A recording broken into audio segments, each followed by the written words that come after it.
Okay, we are going to try this again. Let's see if some people, hi, okay, we do have some people coming in. Okay, so we got confused as to where we were going to do this chat, under death sentences or under mine, and we decided to come over to mine and do it here instead. So once we've got Bobby in here, we will add, there we go. There he is. Okay, great.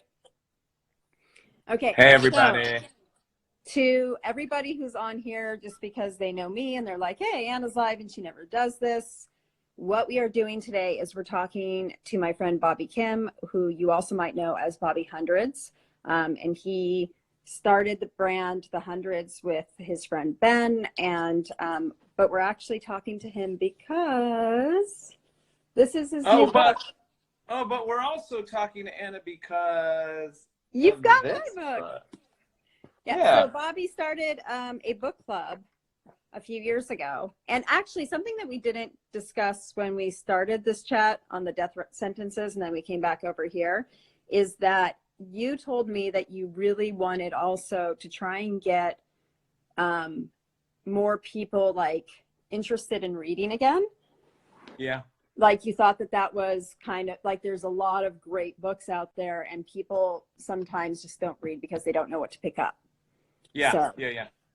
I think like we have like a good problem is in that there's a glut of great books. Like there's just a zillion books out in the universe. So we need people like you and I, or the clerk at the bookstore, or a book editor, a blogger, anybody to just kind of like make a suggestion every now and then. So if you feel like you get along with somebody that you follow or your friend and family member, and like that curation bit like goes a long way in the book world, because I mean, chances are you're gonna probably run into a good read, just like if you trust like what the bookstore puts out there. But it's always nice to have someone that you trust and follow to be like, yeah, you should also like check out this because it's great. This is Anna's book, everybody. Yeah. If you don't have it already. Thanks. This is a paperback version. And that's the version that Mike did the cover for, which is like super awesome. Were you shocked, by the way, when your book was coming out, when you realized how many books really come out in 1 week? Yes. I was totally shocked. I had no idea how many books came out in a week.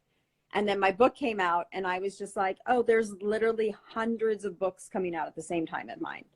Yeah. That was completely shocking. It makes all the sense. Like, of course, you know, it's everyone has a book these days. I feel like every celebrity gets a book, and there's more and more celebrities, and there's more influencers and personalities because of social media. So it makes sense that there's that many books out, because just the sheer number of personalities out there. But it was still like, I don't know. I thought, like, who's going to put in the time to work on a book the way that I did? I don't know many people, right? Like I only know like 5 friends who've authored a book. Okay, so talking about time putting in, how I feel like you're the busiest person that I know, other than Mike, maybe. Like you and Mike, maybe Ty. Where did you find actual time to write your book? Late nights. I usually get home from work around 8 o'clock. Eat dinner with Misa, my wife, you know, put the kids down. And then I had a WeWork type of a space, like a shared office space in the neighborhood. And I would just drive down there and sit in the corner of a room and write till like 1, 2 in the morning.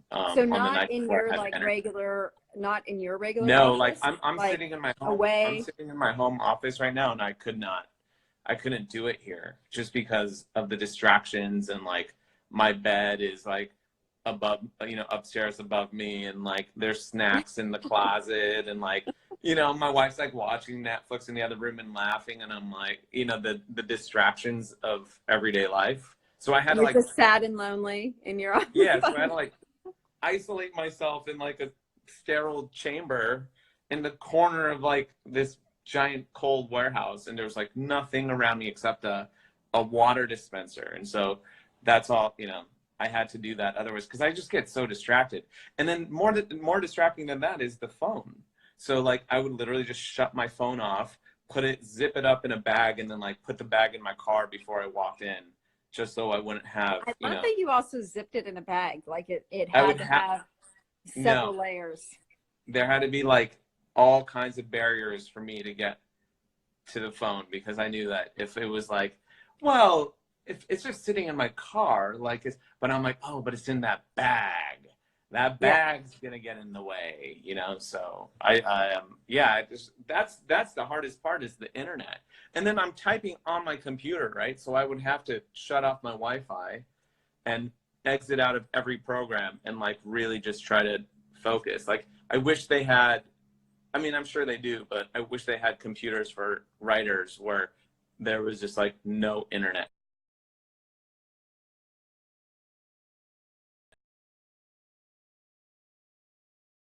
A physical thesaurus. Hey, you're back.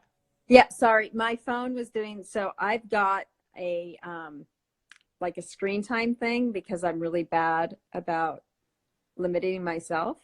So my Yeah. phone was telling me that it's going to turn off Instagram in 5 minutes. And I was like, no, don't turn it Oh off. my So gosh.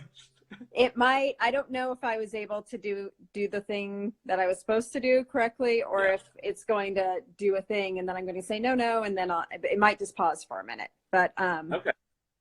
Should we anyway, take so questions? Do the people have funny questions thing, for you? I feel like they have yeah, questions you can for ask you. me questions. Also, by the way, I keep seeing a couple things going on down here.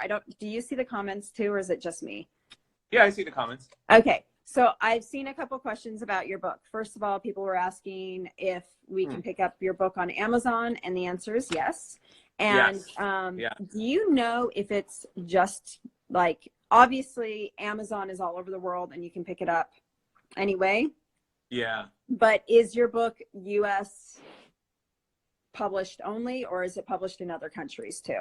As far as I know, it's US published only. Okay. Someone So from people Mexico would City, have to yeah. pick it up on Amazon in other countries. Like there's the Yeah. Amazon Brazil and Amazon France and all those places. Yeah. Yeah, some of the other countries have, like, it's been working out pretty seamlessly. It's delivering later in July or something like that.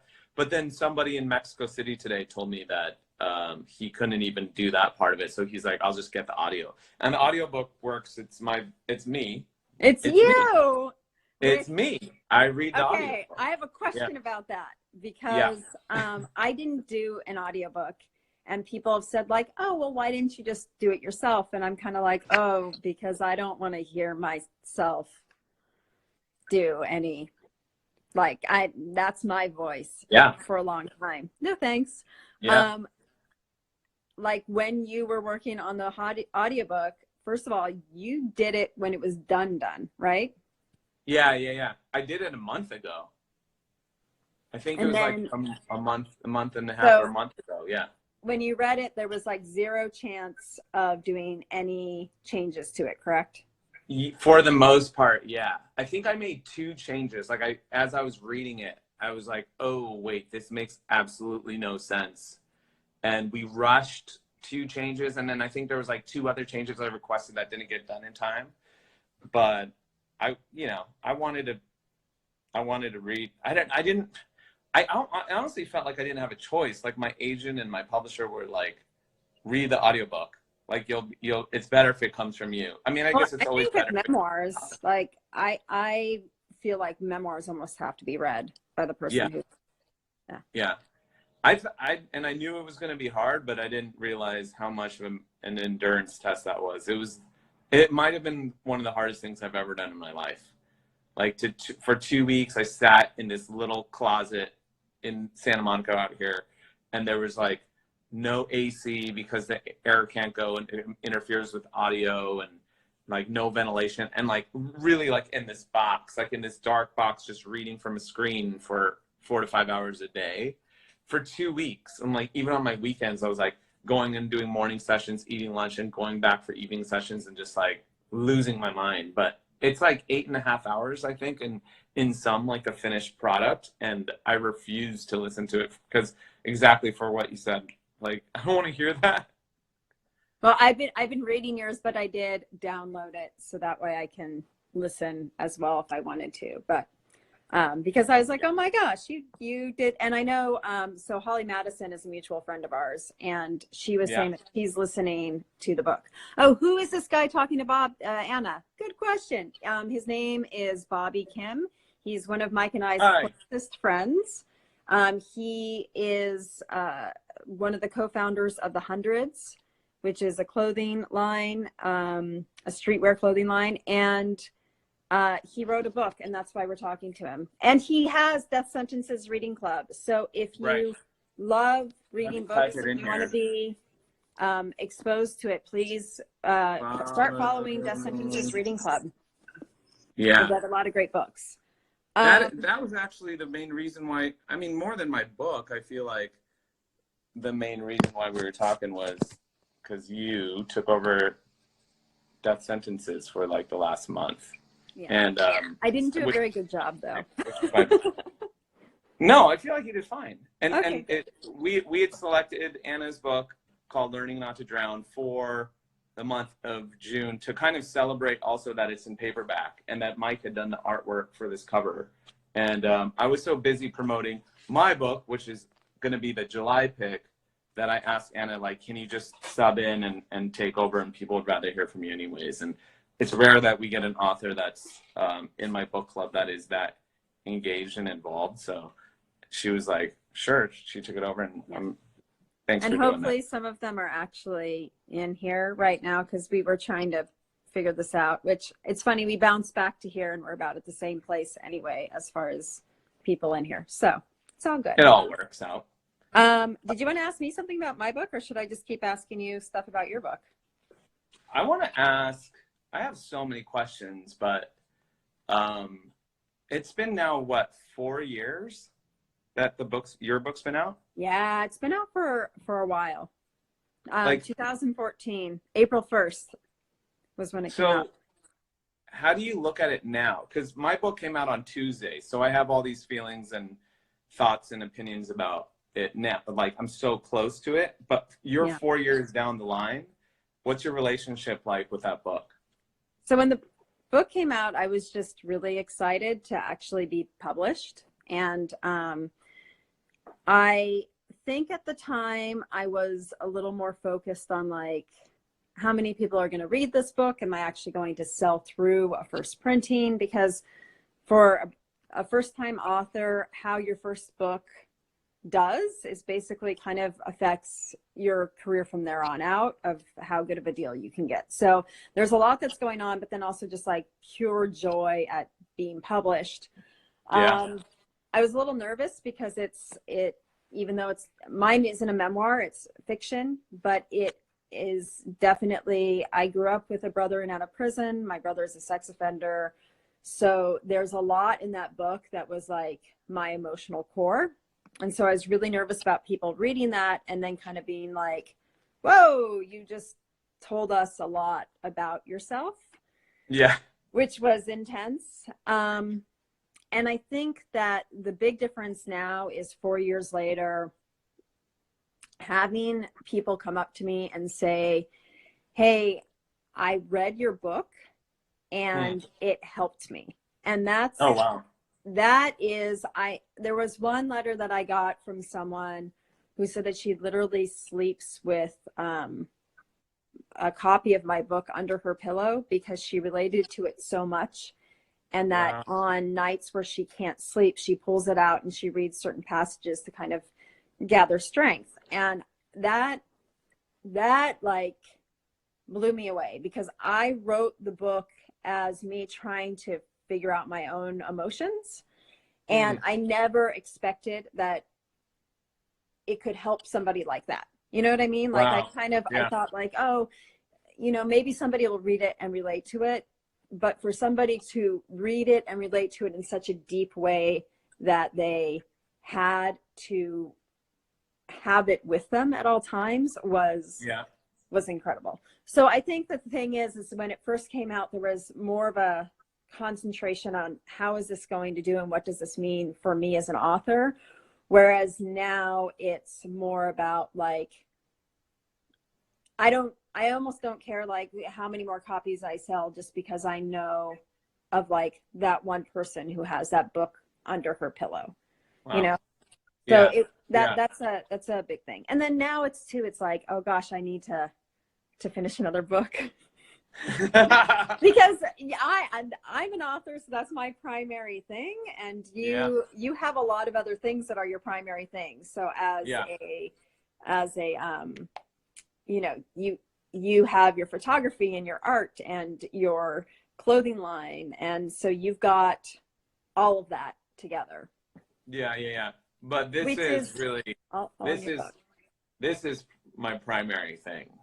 Like, I So love this. okay, so this is what you love to do. Yeah. You I you love doing all that stuff, but this is a whole different, I mean, you're a writer, but yeah. this is a whole different thing. And I never thought, like, just to touch back on what you were saying, that seems to make a lot of sense. Like, it comes from such a selfish point, like, point when you're doing something like this. Like, I have something to say, like, I need to get something off my chest. Like, there's something that's been dwelling in my head that I need to put on paper. And then it hits the world, and then you realize, oh, like, this is now triggering, it is now helping, it is now informing, educating people along their journeys. And I never thought about that with the book. I see that with my clothes, and I talk about that. I talk about how people will tattoo our logo on them, and I don't really understand that. But as soon as I put something out into the world, clothing wise or brand wise, it really doesn't belong only to me anymore. It's like I'm sharing that with that person, and they have an interpretation of what it means in their lives, and like I need to respect that. And I'm writing about that in the book, and I didn't think about that's what would happen with the book too. And I've been kind of seeing glimpses of that, not to the extent of, you've had 4 years to see the impact and the effect that your book has had. But just in the last like several days, I've been seeing people like this really change the trajectories of people's lives in the course of a few days. And it's been really cool. Like, people like literally crying, like grown men, tough dudes, like texting and DMing at 2 a.m, being like, dude, I'm crying. And I'm like, not even past the prologue. And I was like, wow, like the fact that you're reading, number one, is cool. And then number two, that you're reading my book is great. And then number three, that it's like having an effect and like, impacting someone's life is like, it's pretty overwhelming. Like, I don't think I've like properly digested it yet, but you've had 4 years to think about that. And it's interesting seeing it from your perspective. What else? Should we take questions from people in the room? I Do feel people like, want to ask questions? Let me see if there's any from here.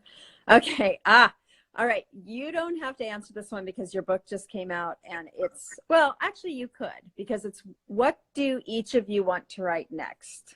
So, that's a good question. yeah, I would say, for me, I'm working on something that is a little bit in the future, but not much. And it's different from Learning Not to Drown because it's not as like emotionally close to me, but it's still something that I'm really passionate about. And part of it is like, I guess what the book is really about is being in a country that is your home, but it's not completely your home, or feeling like you don't quite belong somewhere. But part of it is in the past few years, I've written 3 different letters to help people with their citizenship process. And with these letters, these are people who've lived here since they were like 5 years old. And then suddenly they're adults and they're being told like, no, you can't stay in this country anymore unless you find a way to get your citizenship. And it's not like a cut and dry. It's really difficult in this country to do it.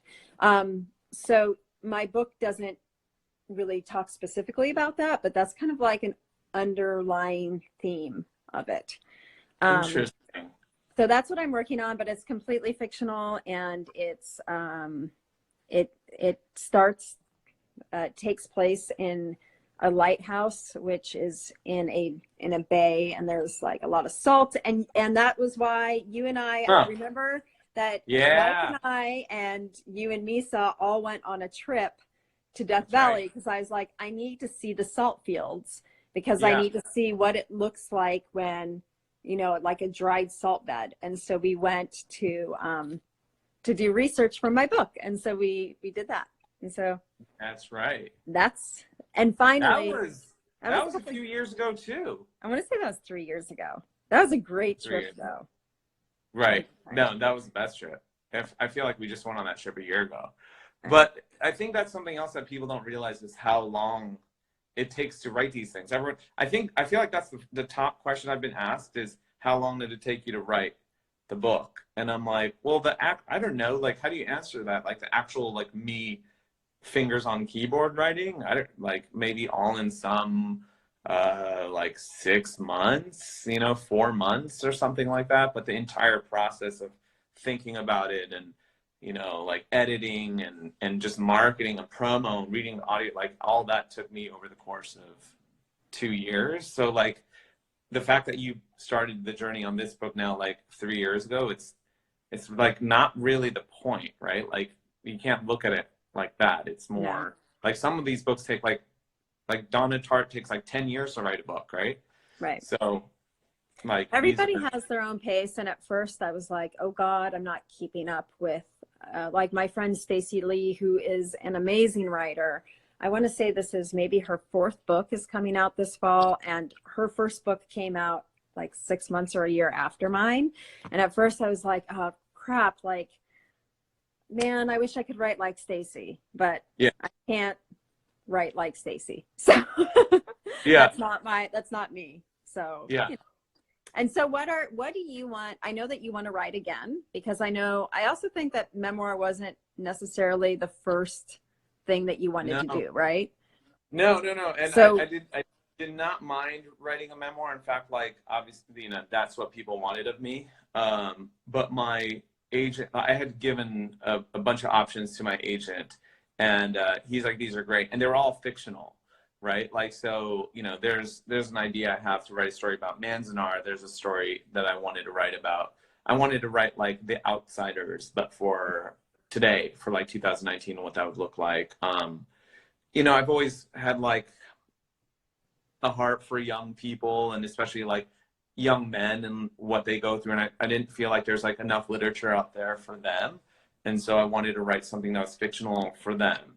I'm going to give you a reading list, but make sure that you read some Jason Reynolds. I know that I've recommended him to you before. He is amazing. Pick up Long Way Down as your first one and just dive into that because it is super good. So that was what I went to him with. And then he said, well, what does your audience want of you? And I said, well, they're going to want me to write a memoir. And he said, so you should give that to them. And it's easy. Like it was easy. I was just like, no problem. Like I could, like churn that out super, super quickly. And it makes the most sense. Like that's what people, he said, look, number one, no one knows who you are. And number two, the people who do know who you are don't think of you as a writer or an author. They think of you as a designer or like an artist or whatever it is. So, get the memoir out of the way, show people that you know how to write a good story, show that you can sell a book, and then we can start talking about what you really want to do, which is now like the territory that I'm getting into currently. Like we're actually vetting out some ideas and they're all over the board. I told you like the first thing he said to me is like, I want you to write about faith, which was like shocking, totally like caught me, off guard. And so that's something that's just still in the back of my head, but I want to write something fictional. It's really easy for me to write a book of short stories to pass the time. I thought that would be like, like easy candy, just as I start writing something bigger and heavier in the background. I'm already maybe like 60% done on a book of short stories that I've been writing over the years that I've just never put anywhere. And a lot of the stories that didn't make it into this book could work well in that book of short stories. So I might put that out. I might just put that out independently. I don't even know, like at the end of next year. But I've also been thinking about writing a book about, and it's so like, it's so backwards from what you would expect because this is all about building a brand and what it's like to build a brand. And I want to write a book on like, don't build a brand, basically. Like, here's an option. Like, you don't have to build your own brand. I feel like, that's all that is being repeated in the culture now, that you aren't going to be happy or successful or fulfilled unless you do your own thing. Like, you know, we live in this like super hyper selfish, hyper individual state where it's like, if you don't have your own company, you're nothing. If like your Instagram doesn't, you know, have merch paired up against it, and you're doing this and it's all around your name, like, you know, you're not achieving your full potential. And I think that's a really dangerous, I think that's a really dangerous mindset. I think, you know, I think most people are not equipped or built to have their own companies or their own brands. And in fact, like, that is not necessarily where happiness is. Most brand owners I know are clearly unhappy. Some of the happiest people I know, some of the richest people I know, the most successful, are the ones in the backgrounds, you know, working with other people, parts of groups, parts of teams, could be an employee at a company, could be running a 9 to 5, but are doing very well for themselves. And so somehow over the last like 20, 30 years, I feel like we've been caught up, and especially in the last 5 to 10 years, in this idea of like building a brand, and, you know, that's where you'll make the most money and that's where you'll be the happiest. And it's an untruth. And I want to write about that. I think I've seen a lot of people get caught up, their lives, you know, a lot of heartache, a lot of headache associated with like, why isn't my brand working? You know, or if it is working, like, why am I not happy, or why am I not making the money I'm supposed to? And it's like, because you've been fed a lie, like, and I'm partly responsible for that. So maybe it's out of sheer guilt that for the last 15 years, I've been telling people, do what I did, and like, you can do it too. And now I'm saying like, maybe if it's not for you, that's okay. Like, there's other options out there.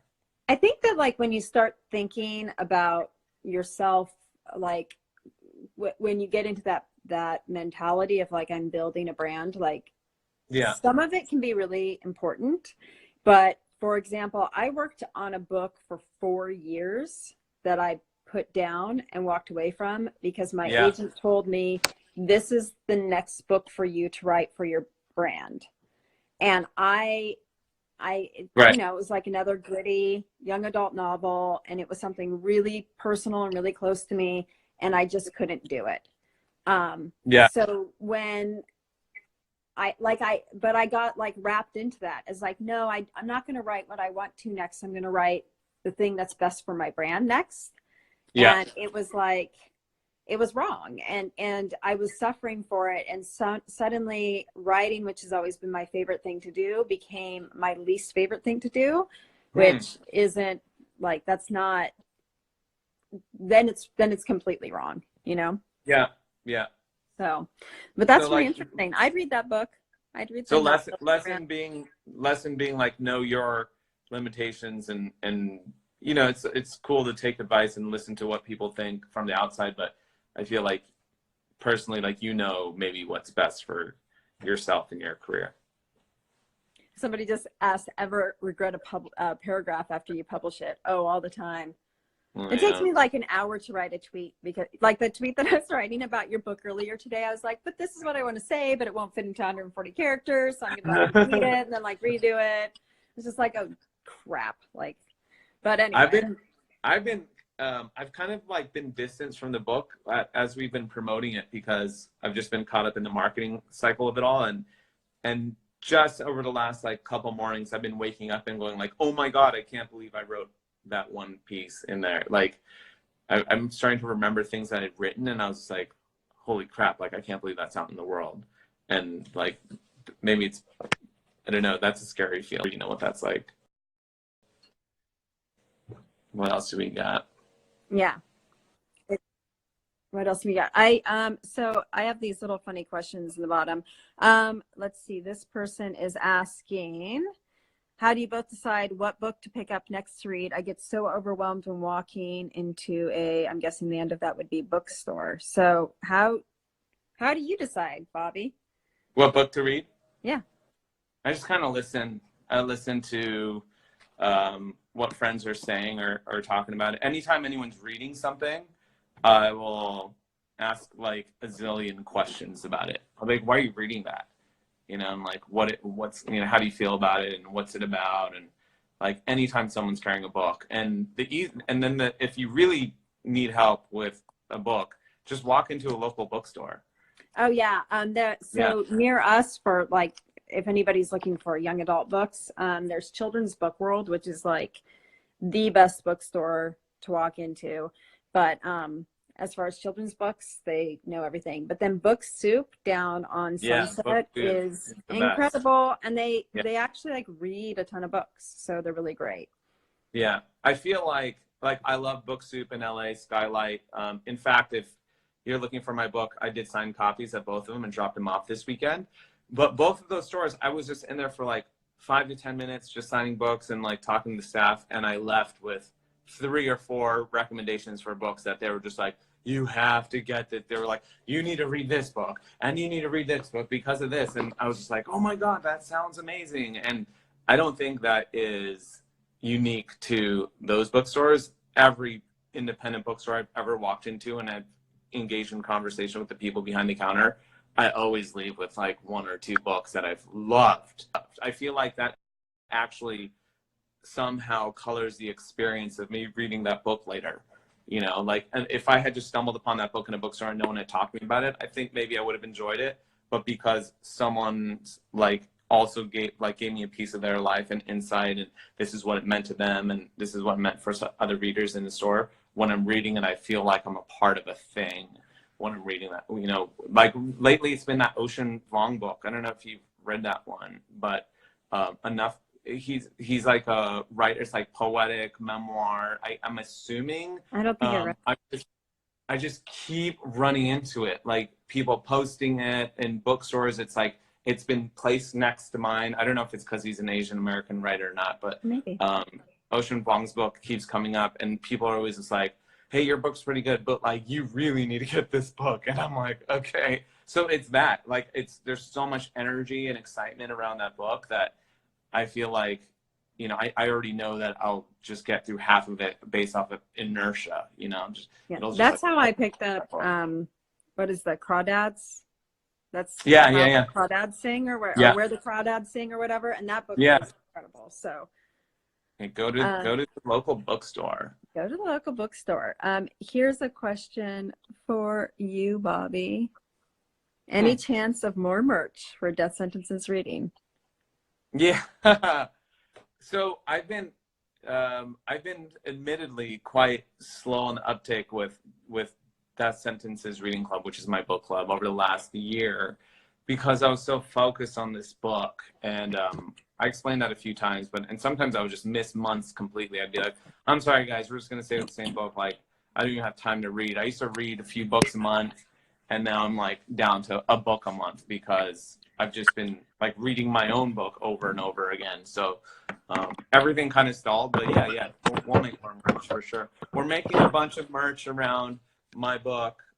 So that's dropping this week. T-shirts and pins and pens and mugs and tote bags and fun stuff like that, and hats. And so like, I also think I'm fully aware of the irony of all that stuff saying this is not a T-shirt on it, like a T-shirt that says this is not a T-shirt. Right. And a hat that says this is not a T-shirt, and so like that's all coming out, I think, on Tuesday. Yeah.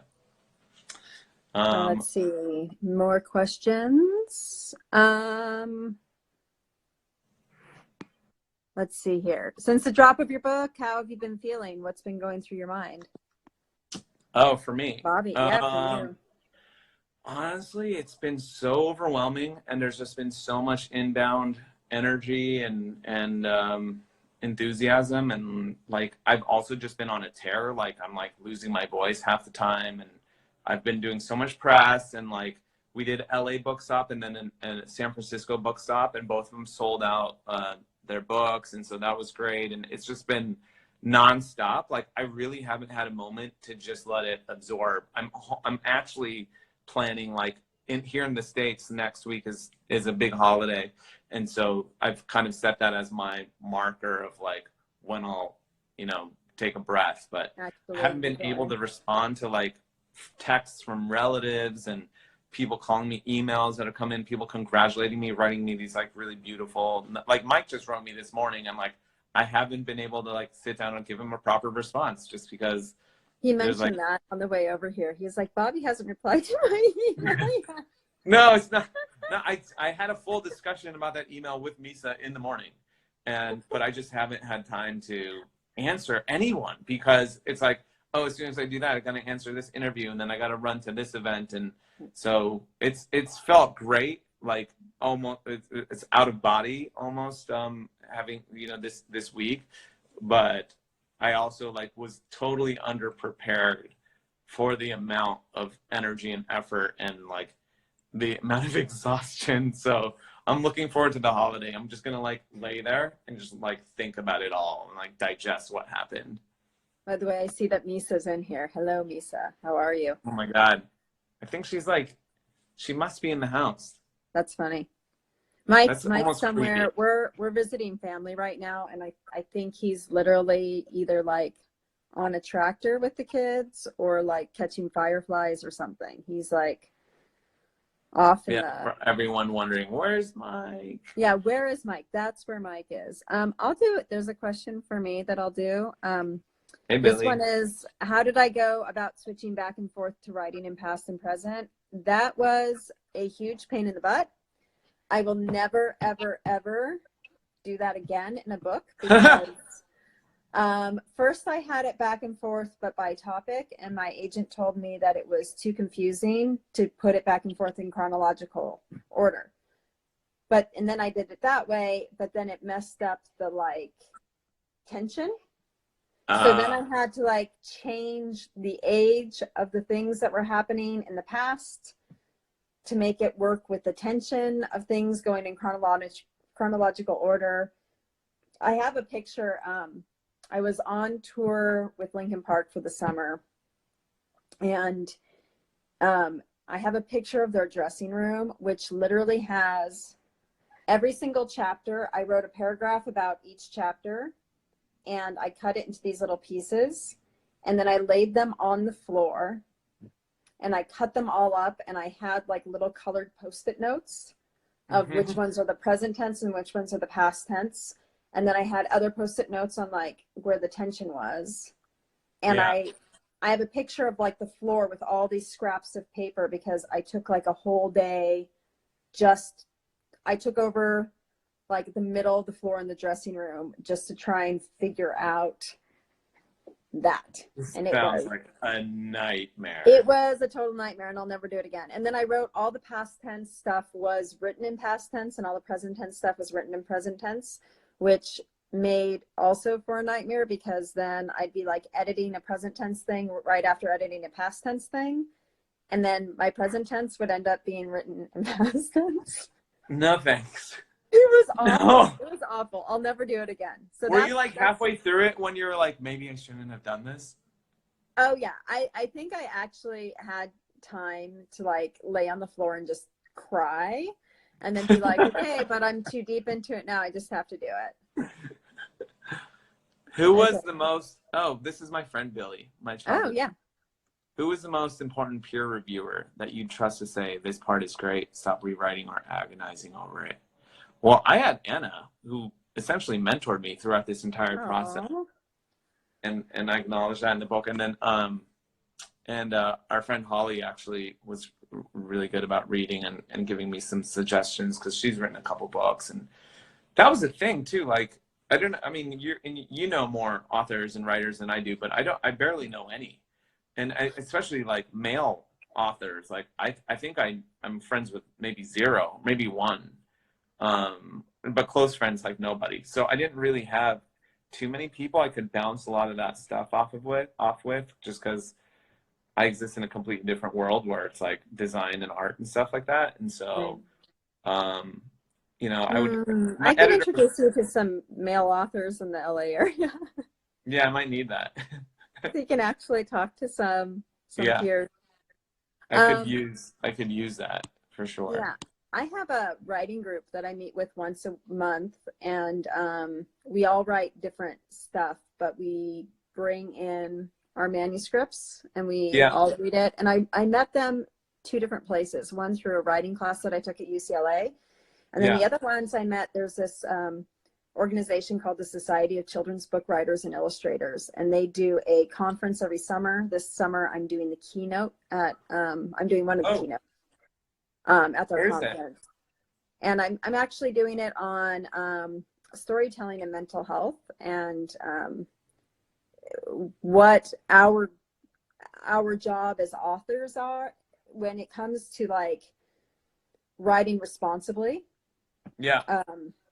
And talking about mental health in a responsible way, because in the past it's been typically used more as a way to just like, it's an interesting plot line, or you know, if you have a villain in the story, if you make him have like a severe mental illness, that like is something that happens a lot in books. Right. So I'm involved in Change Direction, which is an organization about changing the way that we talk about mental health. I got involved in that after Chester passed away.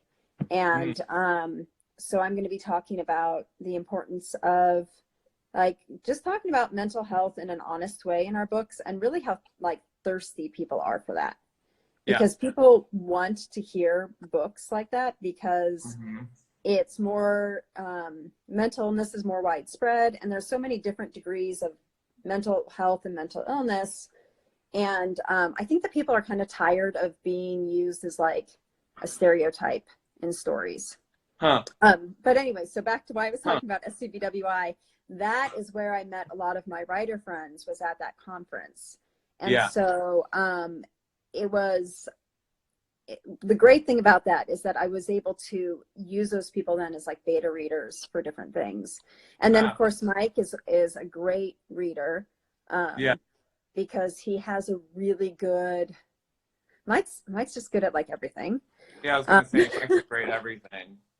But he's really good at looking at like an overall story arc and giving feedback. And he's also good at saying like, I really liked this. Can you do a little more of it? So he's great. Somebody just said, would I ever write a bio about Chester? And I don't think I would. I'm sure. I think that that's something, it's like a little, I think that emotionally I wouldn't be able to handle it, but I think also like, I don't think I'm the right person to tell that story, because I knew him very well, but I knew him very well from like, you know, one part of his life. And I almost think that for somebody to write that story, it would be good for them to be somebody coming in from the outside maybe, and being able to talk about it from all perspectives. I was going to say it might be good for like a music journalist or like a fan who kind of had an outside idea of who he was. I think you were really close to him, but that's a pretty cool perspective. Maybe they could interview you for some insight.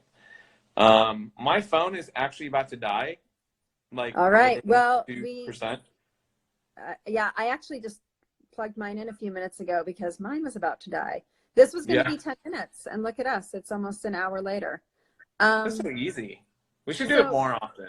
We should. It was so fun. And I don't know if it really helped being on mine or being on the other one. I hope that people from Death Sentences were able to join in over here. I feel like the icons, like they overlap, and you can. Yeah, I'm kind of like embarrassed that I don't know how this works that well. I was like totally trusting you. You're like, we should do this, and I'm like, yeah, we should do it. Totally. Well, I mean, if Mike was here, he knows a lot more about it than I do. But not only have I never done it, I've never watched one of these. Like, I never click on them. Yeah. And I can keep this up on mine for 24 hours, I think, and then maybe we can. I don't know if I can put it on Death Sentences, but I'll see if I can figure it out. We didn't talk much about, I mean, I guess we kind of talked about we talked a lot about the book. Yeah. So to recap, I have a book club. My name is Bobby Hundreds. I have a book club. It's called Death Sentences Reading Club. Follow it. That's the channel that I'm coming in now. For last month, we picked Anna's book. It's called Learning Not to Drown, and it's available on paperback now with Mike's art on it. And then we're now transitioning into July. So this month we're going to read my book, which arrived on Tuesday of this week. It's available now. Please buy it. Please buy it by the end of today. Like, buy it right now. So, haven't. and Yeah. he's saying this, by the way, everybody, because it's not something that we as authors like to talk about because it makes us sound like, I don't know what it makes us sound like. But like, if Sales. first week sales are a big deal. And so, Yeah. you know, it's. Which I didn't realize until like basically this week, like how important it was. And so exactly. that's And why there's I've been so like, much, when you put out a book, I feel like nobody tells you what you're doing and you're just kind of flying by the seat of your pants. And so if you're thinking of buying it, please buy it today, because then it helps Bobby's numbers. But even if you buy it next week, that's good too, or the week after, whenever. But it's really good. And even if you're not into memoirs, I really, I love memoirs, but I like it. And I think that what's really great about it is it reads more as a collection of short stories, but has like an underlying like theme to the whole thing. yeah. And when you get into the technical aspect of talking about like streetwear, which isn't my forte at all, it's balanced so nicely by a personal story about you that you like weave in and out of that really good balance. So Nice. You won't get like bored when it's he starts not too inside about, baseball. Yeah. Exactly, because it's still like a story. So anyway, that's it. Thanks, Bobby. This is fun. I'm gonna go catch Buy some these fireflies books. or roast marshmallows on a huge bonfire, or go out and look at the river. Bye. All right, bye guys. Thanks so much for joining us.